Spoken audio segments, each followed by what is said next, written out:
Hello, this is a quick little bike check of my 2020 Remedy frame with 2018 components because the frame was warranted.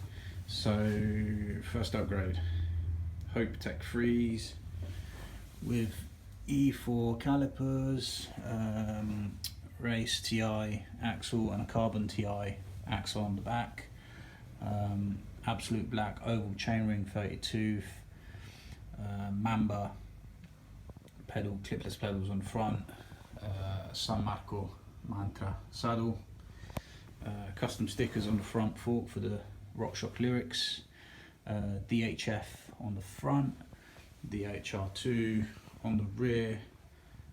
Good bike, great fun to ride and awesome on the trail. Thank you for watching. If you like the video, please like and subscribe and stay tuned for more.